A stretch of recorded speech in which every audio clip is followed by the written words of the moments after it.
Nací con un don, o al menos fue así como mis padres siempre se refirieron a ello. Personalmente, no lo llamaría un don, más bien un saber, una habilidad observacional, por así decirlo. Aún recuerdo cómo, por tanto tiempo, solía ver estas cosas, estos números.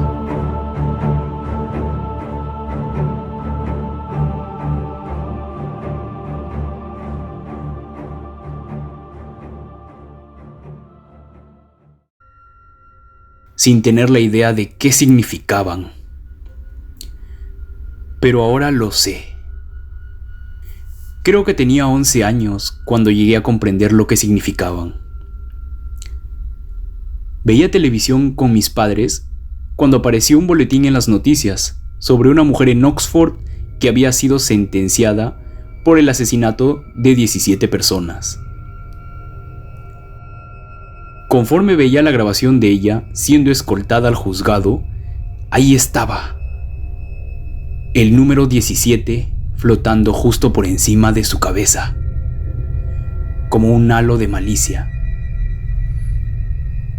En ese momento me di cuenta de que estos números no eran aleatorios. Representaban personas. Cada número que veía significaba el número de personas que ese individuo mataría durante su vida. Vi al mundo de manera muy diferente luego de ese día.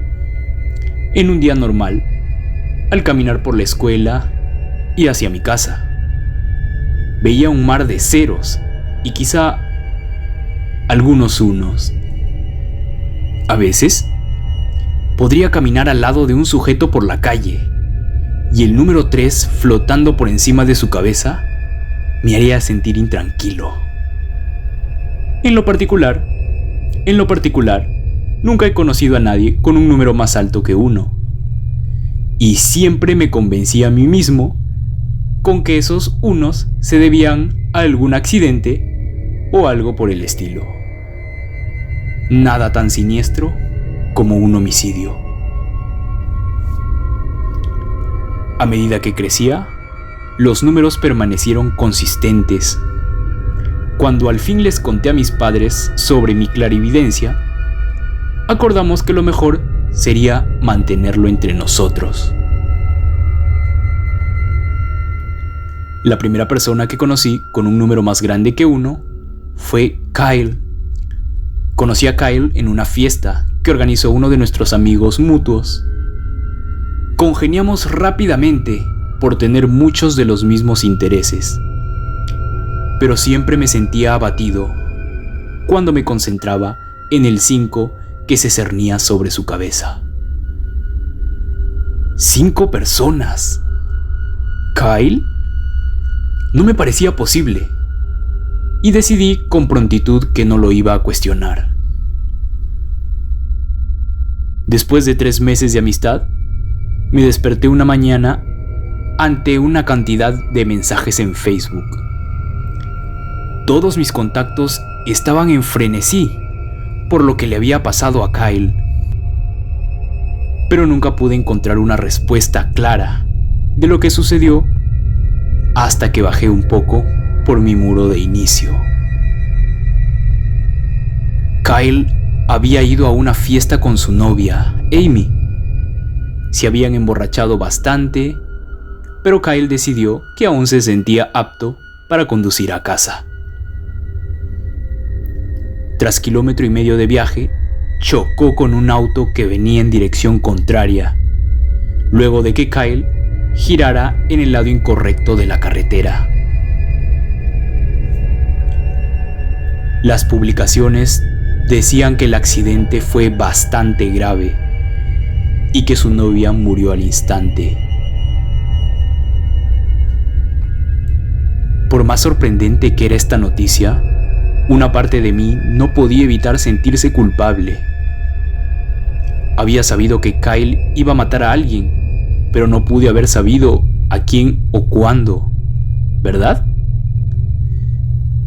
En tanto me seguía adentrando en las publicaciones, descubrí más acerca del auto contra el que Kyle se había estrellado. El auto se volteó por el impacto y rodó hasta una cuneta al costado de la carretera. El conductor, un compañero nuestro en el colegio, había muerto al instante. Sus 3 amigos, que eran sus pasajeros, murieron en el hospital por sus heridas críticas. 5 personas. Kyle asesinó a 5 personas esa noche. Y yo supe que iba a pasar. Cargué con la culpa de ese accidente por un largo tiempo. Traté de hablar con mis padres al respecto y ellos trataron de empatizar conmigo.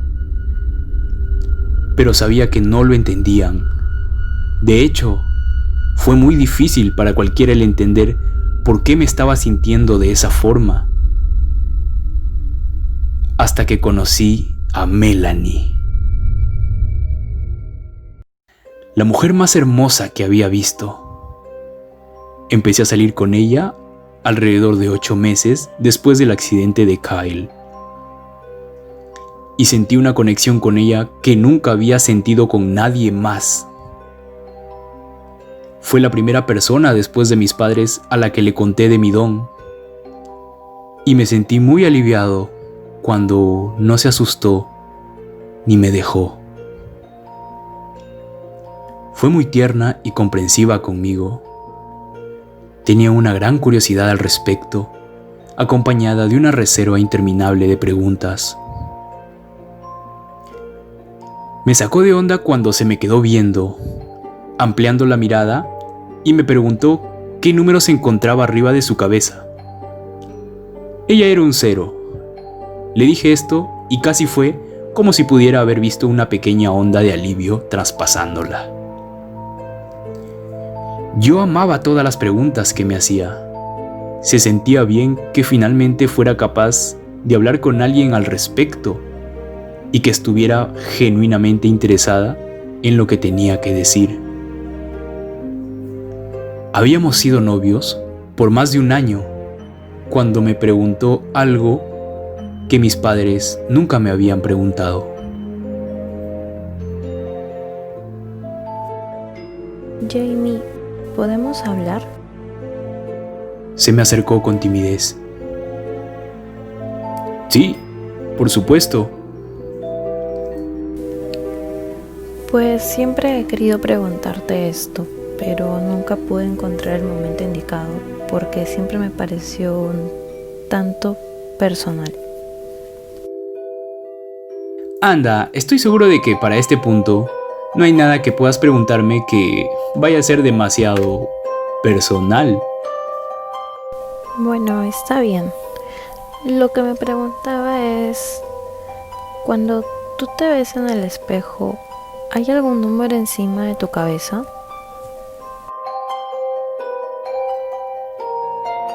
Ella alzó la mirada con curiosidad.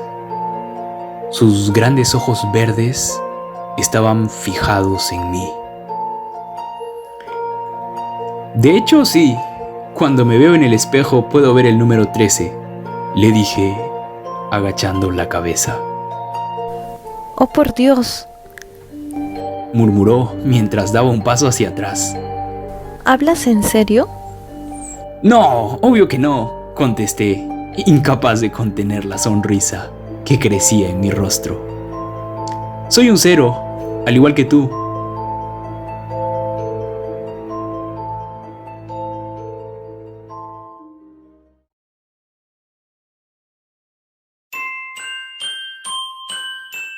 Melanie y yo nos casamos hace poco más de 2 años. Y hace un par de días recibimos nuestro primer bebé a este mundo. Una bebé hermosa y saludable, Elizabeth. Nunca he experimentado un amor similar al que siento cuando contemplo su rostro encantador. El sentimiento que se abulta en mi pecho cuando su manita se enrosca en mi dedo es como ningún otro. Noto más y más cómo mi esposa se enamora de nuestra hija cada vez que la carga. No sé cómo decírselo.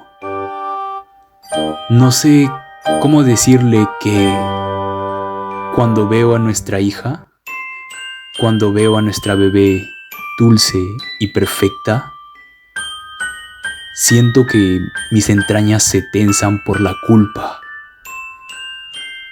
Porque cuando veo por encima de su rostro encantador, veo el número 148.327.